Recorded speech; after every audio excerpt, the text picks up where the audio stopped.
700 किसानों का मर जाना क्या दुख की बात नहीं है। मैं काशी पहल करता हूं पहल भारत पर। सबसे पहले पहल भारत के देखने वाले दर्शकों को, उनके सब्सक्राइबर को और पूरे देश को इस बात की बहुत बहुत मुबारकबाद कि आप आखिरकार सरकार को झुकना पड़ा और किसानों के जो डिमांड थी, जो मांग थी कि उन तीनों काले कानूनों को खत्म कर देने की, सरकार ने उसको मान लिया है।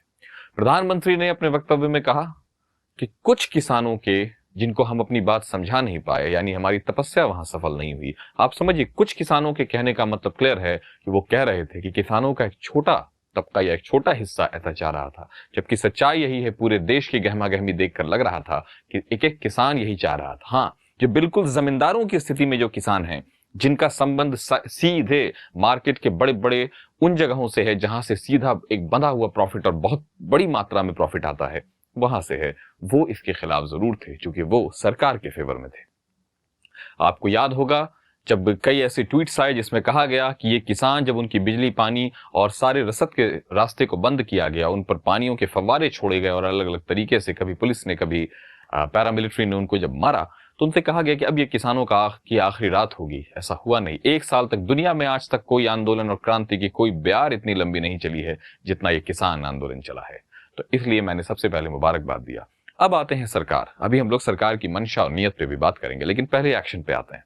सरकार ने गुरु पर्व के दिन इस कानून को खत्म कर दिया। ये अनाउंसमेंट है प्रधानमंत्री का, लेकिन चूंकि अब देश को प्रधानमंत्री के वक्तव्य पर, बयानों पर भरोसा कम है, क्योंकि वो कभी भी कुछ भी कह जाते हैं, कुछ भी बोल जाते हैं, इसलिए किसानों के जो सबसे बड़े नेता हैं राकेश टिकैत, उन्होंने कहा है कि ये बिल्कुल लिखित रूप में होना चाहिए, बिल्कुल कानूनी और विधायी रूप में होना चाहिए और पार्लियामेंट में इसको पास कर देना चाहिए। चूंकि यहीं पर अखिलेश यादव ने जो प्रेस कॉन्फ्रेंस में कहा, उन्होंने कहा कि आप इस सरकार पे भरोसा मत कीजिएगा, अगर ये फिर से सत्ता में आ गए, पावर में आ गए, तो ये फिर से इन्हीं कानूनों को ला देंगे।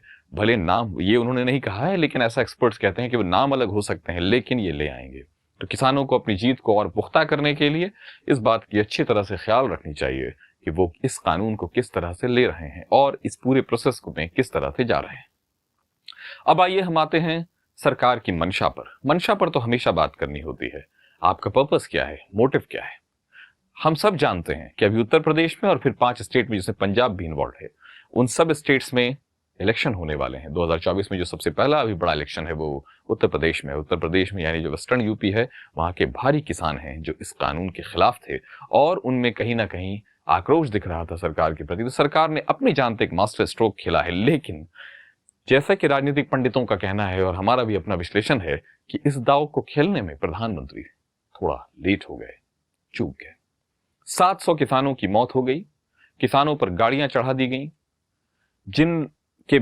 जिस नेता के बेटे ने किसानों पर गाड़ियां चढ़ाई, उसके साथ लोगों ने, बड़े बड़े नेताओं ने, इवन कि मुख्यमंत्री ने भी कहीं कहीं स्टेज शेयर किए।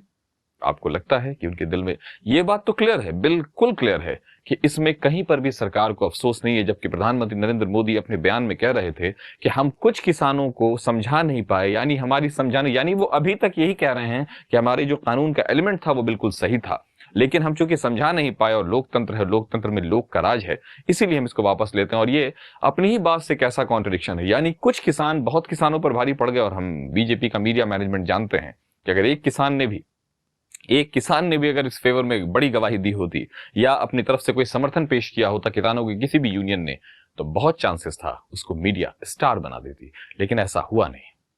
क्योंकि हमें याद है जब कई सारी ऐसी योजनाएं, जैसे खासकर मुद्रा योजना के बारे में, जब एक बार कहा गया कि सरकार ने कुछ औरतों से, और खुद प्रधानमंत्री नरेंद्र मोदी डायरेक्ट उनसे पूछा कि आपको कुछ फायदा हुआ, तो उन्होंने कहा हाँ फायदा हुआ। लेकिन बाद में जब एक मीडिया वाला वहां जाकर पूछता है उस औरत से क्या आपको, उन्होंने कहा कि नहीं, हमें कहा गया था कि हमें कुछ पैसे दिए गए, तो कहा गया था कि ऐसा ऐसा कैमरा पे बोल देना। उस सरकार की नीयत पे राकेश टिकैत या और किसानों का शक करना कोई बड़ी बात नहीं है और कोई अनएक्सपेक्टेड बात भी नहीं है। तो खैर, लेकिन जो सच है, जो फैक्ट है, जो सॉलिड है, वो ये है कि प्रधानमंत्री नरेंद्र मोदी ने ये वादा किया है और ये कहा है कि हम इन तीनों कानूनों को बिल्कुल खत्म करते हैं, उसको उठा लेते हैं और अब ये कानून नहीं होगा।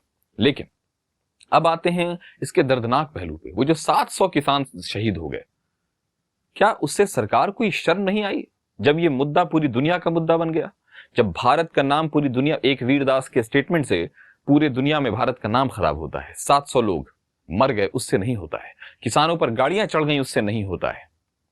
अरेस्ट कर लिया गया यूएपीए लगाकर उन लोगों को, उन किसानों को, बॉर्डर पे लड़ने वाले उन लोगों को, हमारे लिए अन्न पैदा करने वाले किसानों को जब खालिस्तानी और टेररिस्ट कहा गया, तब ये सरकार चुप थी।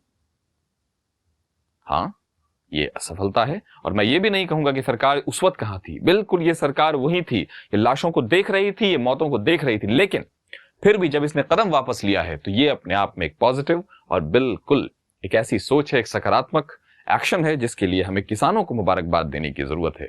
क्योंकि 1 साल तक चले आंदोलन में अगर आंदोलनकारी जीत गए हैं तो इतना तो तय है कि सरकार हार गई है और लोकतंत्र जीत गया है। ये मेरे और आपके खुश होने के लिए इसलिए कि हो सकता है डायरेक्ट हम और आप किसान न हो, लेकिन खुश होने का दयार इसलिए है क्योंकि लोकतंत्र जीता है, लोक की जीत हुई है।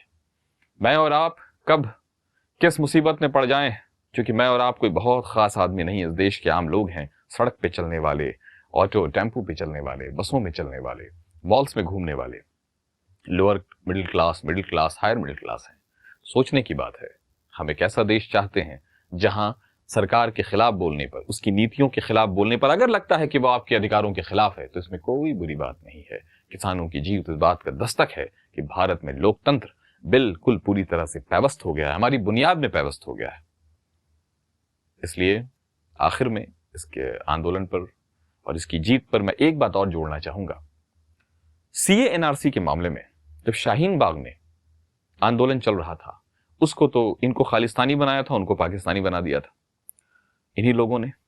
यानी अगर इस पॉइंट ऑफ व्यू से सोचा जाए तो एक पॉइंट मैं और बोलना चाहूंगा, यानी ये जो प्रधानमंत्री और आरएसएस और बीजेपी को फॉलो करने वाले लोग थे, यानी उनका ये कहना है कि अब सरकार ने खालिस्तानियों के सामने घुटने टेक दिए क्योंकि अब तो उसने कानून खत्म कर दिया है।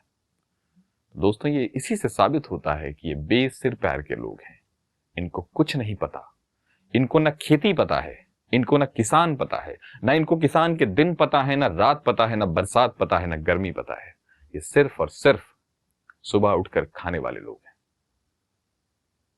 बने रहिए पहल भारत पर, हम आपके सामने और भी ऐसी खबरें बिल्कुल उसी अंदाज में जिस अंदाज में वो हुई हैं लाते रहेंगे अपने। और आपको मैं सबसे पहले बहुत बहुत मुबारकबाद दूं हमारे चैनल को 1000 सब्सक्राइबर तक पहुंचाने के लिए, सारे उन लोगों को जिन लोगों ने हम पर भरोसा किया, शुरुआत में हमारी मदद की। इसलिए एक बार और कहूंगा कि अपने सपोर्ट, अपना सब्सक्रिप्शन हम पर बनाए रखिए, अपना यकीन हम पर बनाए रखिए। हम आपके यकीन को तोड़ेंगे नहीं। बने रहिए पहल भारत पर हमारे साथ।